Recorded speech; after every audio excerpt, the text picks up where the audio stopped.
নমস্কাৰ এটা বিশেষ গুৰুত্বপূৰ্ণ কথা লৈ পেলাই আপোনাৰ মই লাইভত আহিলো প্ৰথমে জুবিন গাৰ্গৰ যেটো চাৰ্জশিট হ'ব তাৰ ভিতৰত দুজন মানে এনেকুৱা পৰিকল্পনা কৰিছিল যে চৰিত্ৰ হননৰ এটা পৰিকল্পনা কৰিছিল কিন্তু ৰাইজ ইমান শক্তিশালী ৰাইজে গুটেই কথাবিলাক যেতিয়া গম পালে ৰাইজে গুটেই কথাবিলাক সোশ্যাল মিডিয়াত যেতিয়া হজুৰে ধৰিলে যে আমি সাগৰত পৰি কেনেকৈ মৃত্যু হৈছিল হেতুহে জানিব বিচাৰিছো আমি চৰিত্ৰ বিষয়ে জানিব বিচৰা নাই হে কথাটোত চৰকাৰে পাল্টি মাৰিবলৈ বাধ্য হৈছে এতিয়া তৃতীয়তে আমি এনেকুৱা ষড়যন্ত্ৰ কৰিছে বুলি জানিবলৈ আমি পাইছো যে এতিয়া তেওঁলোকে ডিপ্ৰেছনত জুবিন গাৰ্গ মৰিছিল নেকি তেনেকুৱা কথাও চাৰ্জশিটত আহিব বুলি আমি অনুমান পাইছো আমাকো খবৰ দিয়া মানুহ থাকে খবৰ আমি সোশ্যাল মিডিয়া যোগেদি হয়তো পাব পাৰো বা বেলেগ কিবাতে পাব পাৰো কিন্তু এনে এজন মৃত ব্যক্তিক লৈ ইমান নিকৃষ্টতম ষড়যন্ত্ৰ যি কৰিব পাৰে এই মানুহবিলাকে অসমৰ তেওঁলোকৰ নিজৰ স্বাৰ্থত তেওঁলোকে অভিষ্ট সিদ্ধিৰ বাবে কি কাম কৰিব নোৱাৰে এক বৃহৎ প্ৰশ্ন সেই কাৰণে অসমৰ ৰাইজক কৈছো আমি সকলো ইউনাইটেড হৈ থাকিব লাগিব ৰাজনীতি যি হ'ব কিন্তু তেওঁলোকৰ অভিষ্ট সিদ্ধিৰ বাবে সকলোৰে হিয়াৰ আমঠু জুবিন গাৰ্গক প্ৰথমে চৰিত্ৰ হননৰ পৰিকল্পনা কৰা হৈছিল বিয়াগুম মানুহে তেওঁলোকে কৈছিল যে মানে এনেকুৱা বহুত মানে কথা থাকিব পাৰে যেতিয়া ৰাইজে আমি সকলো হজুৰে এই কথাটো নস্বাত কৰিলো এতিয়া ডিপ্ৰেছনৰ কথাটোত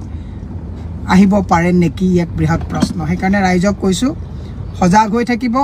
যি সকলে অন্ধভাৱে এই সকলক বৰমুৰিয়াক সাপোৰ্ট কৰে যত জুবিন গাৰ্গৰ নিচিনা মানুহে আজি মৃত্যুৰ পিছতো ন্যায় পাবৰ কাৰণে কিমান প্ৰশ্নৰ অৱতাৰণা কৰিবলগীয়া হৈছে যত গৰিমা গাৰ্গক চাৰিওফালে ঘেৰি পেলোৱা হৈছে তেওঁক আজি তাৰিখত কিমান আমি ক'ব নালাগে আমি প্ৰত্যেকটো বস্তু বুজি পাওঁ আৰু সেইখিনি সময়তে অন্ধভক্ত সকলে আমি কথা ক'লে যেনেকে বিজেপি আইটি সেল বিলাকে নানান ফ্লায়াৰ্স বনাই আমাক হেয় কৰিব যায় হেবিলাক লৈ আমি কেয়াৰ কৰিবলগীয়া কথা একো নাই বনাই থাকক আমাক আপোনালোকে কটু সমালোচনা কৰিবলৈ গৈ আমাৰ একো অসুবিধা কৰা নাই আপোনালোকৰ নিজৰ মানসিক স্থিতিক আপোনালোকে এটা বেয়া পৰ্যায়লৈ লৈ গৈছে এইবিলাক হৈ যাব কিন্তু যিবিলাক মানুহে সকলোৰে হিয়াৰ লক্ষ মানুহ পৃথিৱীয়ে আজি জুবিন গাৰ্গৰ ন্যায় বিচৰা সময়ত জুবিন গাৰ্গৰ ন্যায়ৰ চাৰ্জশিটত কি তেওঁলোকে কলংক হানিব কি কথা আনিব এই কথাবিলাকৰ পৰিকল্পনা কৰি এজন মৃত ব্যক্তিক তৃতীয়বাৰৰ কাৰণে হত্যা কৰাৰ যি ষড়যন্ত্ৰত লিপ্ত হৈছে অত্যন্ত গঢ়িত উদ্দেশ্য প্ৰণোদিত মই সদায় কৈ আছো যে nothing is top secret in politics এইটো যদি কোনোবাই ভাবিছে যে আমি মনে কৰিছো নহয় সকলোৱে দৃষ্টি ৰাখক যে চৰিত্ৰ হননৰ কথাটো আমি ৰাইজে নস্বাত কৰিলো নোৱাৰিলে কৰিব এতিয়া ডিপ্ৰেছন পাৰিব নেকি নোৱাৰে কাৰণ জুবিন গাৰ্গ ডিপ্ৰেছনত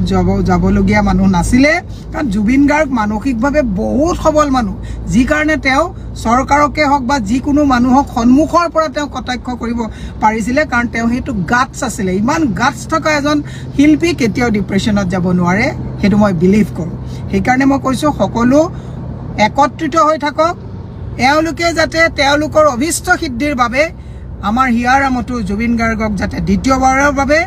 এবাৰ চৰিত্ৰ হনন আৰু এইবাৰ যাতে ডিপ্ৰেছনৰ যাতে সূত্ৰ লগাই চাৰ্জশিট যাতে বেলেগ কৰিব নোৱাৰে তাৰ কাৰণে আমি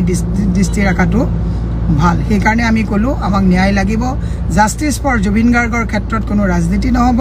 জাস্টিস ফৰ জুবিন গাৰ্গৰ ক্ষেত্ৰত গৰিমা গাৰ্গক কোনো যাতে প্ৰেছাৰাইজ নকৰে আৰু আমি গৰিমা গাৰ্গ ডাঙৰীয়াৰ শাৰীৰিকভাৱে অসুস্থ তেওঁ অলপ ৰেষ্ট ল'বলৈ দিয়াৰ প্ৰয়োজন আছিল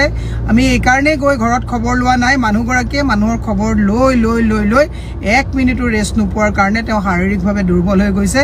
মোৰ মানে অনুৰোধ সকলোলৈকে যে গৰিমা গাৰ্গক কিছু সময় পৰিয়ালৰ লগত মানে একদম তেওঁক ৰেষ্ট কৰি যাতে বিছনাত তেওঁ এটা শান্তিৰে থাকিব পাৰে তাৰ কাৰণে আমি সুবিধা কৰি দিয়াটো ভাল থ্যাংক ইউ